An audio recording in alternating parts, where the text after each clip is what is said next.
पाकिस्तान तहरीक इंसाफ के रहनुमा सदाकत अली अब्बासी साहब ने हमें ज्वाइन किया है। अस्सलाम वालेकुम भाई साहब, बहुत बहुत शुक्रिया आपके वक्त के लिए। भाई साहब, सबसे पहले तो ये फरमाइएगा कि वज़ीर आज़म इमरान खान साहब का कौमी सलामती कमेटी इजलास में ना जाना एक मौमा बना हुआ है कि वजह क्या थी। आज फवाद चौधरी साहब ने कहा कि आप वाकई शहबाज शरीफ साहब के मुतालबे पर कायदे ऐवान कौमी सलामती कमेटी के इजलास में नहीं गए? ये बहुत इंपॉर्टेंट मीटिंग थी और इसके बहुत सिग्निफिकेंस है आज के वक्त के लिए और आने वाले वक्तों के लिए। इसको किसी ऐसी बहस में डाल के मेरा ख्याल है इसकी अहमियत को कम ना करें।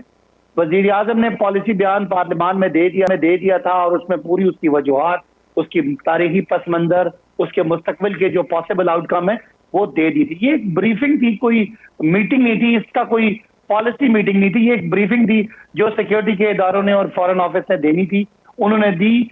वजीर आजम के लिए अगर जाने में कोई पॉलिटिक्स बनती थी तो उसको ये मुनासिब समझा गया कि अगर शहबाज शरीफ साहब की तरफ से कोई एतराज है या कोई शायबा भी है कि इस मीटिंग में कोई ऐसी बात शायद ना हो जाए कि कौमी जो एक वतानियत है, कौमी जो यूनिटी है, इत्तेफाक है, उस पर कोई फर्क आए। भाई साहब दुरुस्त फरमा रहे हैं, इस बात की यकीनन अहमियत ना होती है अगर फवाद चौधरी साहब जो वफाकी वजीर इत्तलात हैं, गुज़श्ता रोज जब उनसे पूछा गया तो वो ये ना कहते कि पार्लिमानी कमेटियों में मौजूद लोग शिरकत करेंगे, वजीर आज़म इमरान खान मौजूद नहीं होंगे। आज जब उनसे पूछा गया तो उन्होंने वाज़ेह तौर पर कहा कि असल में अपोजिशन लीडर का मुतालबा था कि अगर इमरान खान साहब मौजूद होंगे तो वो नहीं आएंगे। तो फवाद चौधरी साहब कह रहे हैं भाई साहब? नहीं, वो तो फवाद साहब ने बात की तो हुकूमत का मौक़िफ़ तो यही है कि शहबाज साहब की रजामंदी पे कि अपोजिशन लीडर का कोई एतराज ना हो, वजीर आजम नहीं आए। लेकिन इसको चेयर स्पीकर ने करना था और सिक्योरिटी के इदारों ने इसमें ब्रीफ करना था और फॉरेन पॉलिसी पे जो इसके आउटकम है, जो इसकी पाकिस्तान पे रेपरकशंस है, उस पर बात होनी थी। मेरा ख्याल है ये फोकस हट जाना अच्छा चीज नहीं है। इसमें ज्यादा बेहतर बात यह है कि कौम इस पे यकसुई है और कौम जो है वो इस बात पे हमारा कंसर्न है कि अफगानिस्तान को इस तरह की हालत में अमेरिका को और फोर्सेस को एग्जिट नहीं करना चाहिए। मैं तो आपसे ये जानने की कोशिश कर रहा हूं कि क्या वाकई ऑपोजिशन लीडर ने तहरीरी तौर पर लिखा था स्पीकर को कि अगर कायदे ऐवान होंगे तो वो यहाँ पर मौजूद नहीं होंगे?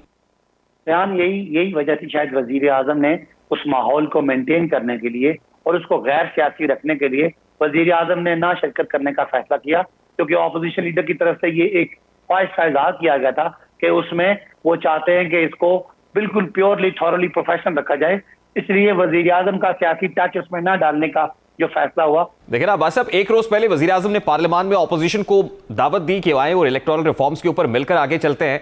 अगले ही रोज कौमी सलामती कमेटी के अहम इजलास के अंदर खुद इमरान खान साहब मौजूद नहीं थे और अब जो बात आप बता रहे हैं या फवाद चौधरी साहब ने बताई है, इसी तरह रहा तो फिर मामला आगे लेकर चलना तो मुश्किल नहीं हो जाएगा? देखिए, कोरोना में उनमें हमारा इख्तलाफ था। उनकी कोरोना की पॉलिसी थी लॉकडाउन और हमारी थी no lockdown and smart lockdown. इस पे इख्तलाफ था, इसलिए शायद प्राइम मिनिस्टर उनका जो डिफरेंस ऑफ ओपिनियन था इस इशू पे, अफगानिस्तान इशू पे, सिक्योरिटी इशू पे कोई इख्तलाफ नहीं है।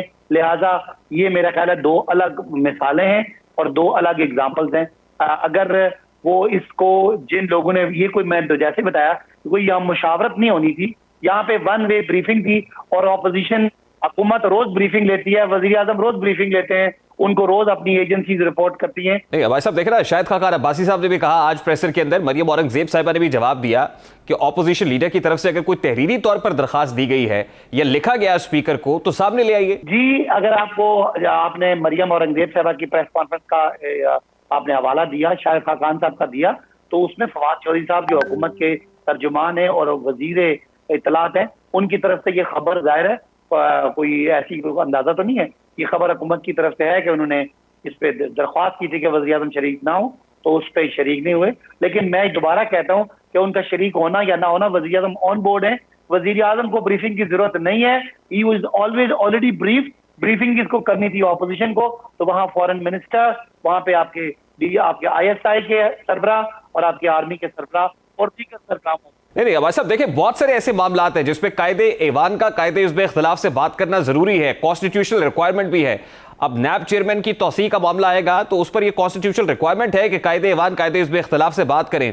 अगर इलेक्शन कमीशन ऑफ पाकिस्तान के अंदर मेंबरान की तकर्री का मामला है तो कॉन्स्टिट्यूशनल रिक्वायरमेंट है कि कायदे ऐवान, कायदे इस इख्तलाफ से बात करें। तो दोनों का ऑन बोर्ड होना तो जरूरी है भाई साहब बहुत सारे मामलात पर। कॉन्स्टिट्यूशनल रिक्वायरमेंट ये है कि उन दोनों का ऑन बोर्ड होना जरूरी है, उन दोनों का एक टेबल पे बैठ जाना अच्छी बात तो है, लेकिन ये कोई कॉन्स्टिट्यूशनली कोई इसका ये कोई प्री रेक्विजिट नहीं है कि उनका बैठना। उनका ऑन बोर्ड होना, डिसीजन पे ऑन बोर्ड होना, और वो कमेटी लेवल पे उनके रेप्स सारे बैठते हैं, और वो चाहे वो जुडिशियल रिफॉर्म हो, चाहे वो इलेक्टोरल रिफॉर्म्स हो, चाहे वो दीगर इश्यूज हो, उनका इकट्ठा ऑन बोर्ड होना, चाहे इलेक्शन कमीशन के मेंबर्स हो या नैब के चेयरमैन हो, वो डिस्कशन होती है और डिस्कशन थ्रू रेप्स होती है और वो हो भी सकती है।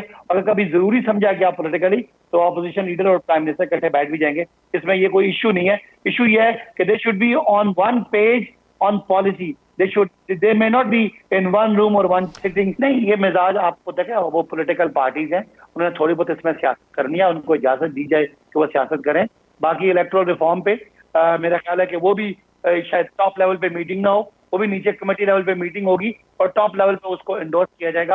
मेरा नहीं ख्याल कि वजीर आजम या ऑपोजिशन लीडर को टेक्निकल आदमी है तो उनको टेक्निकलिटीज का पता है, इसलिए वो भी जो लोग पीपल ऑफ द फील्ड हैं। अच्छा, चलिए लास्टली मुझे बताएं कि इस वक्त वजीर आज़म इमरान खान का कैटेगोरिकल स्टांस है कि वो मिलिट्री बेसिस नहीं देंगे, या अमेरिका से मुतालिक जो कुछ कहा जा रहा है कि हम मुज़ाकरात में तो शराकतदार हो सकते हैं, अमन में शराकतदार हो सकते हैं, जंग में शराकतदार नहीं होंगे, क्या ये बाइडेन की कॉल से मशरूत है? जो बाइडेन की कॉल के बाद मामला रिवर्स भी हो सकते हैं भाई साहब? देखें, बाइडेन और नो बाइडेन, कॉल और नो कॉल, इमरान खान साहब की पिछले 20 साल की ये उनकी कंसिस्टेंट एक स्टैंड है जो वो है, और जो आज उन्होंने बड़ा स्पेल आउट किया पार्लियामेंट में 2 दिन पहले, और वो उसी की लाइन में हमारे जो बाकी इदारे हैं उन्होंने उसी की लाइन में पॉलिसी बनाई है।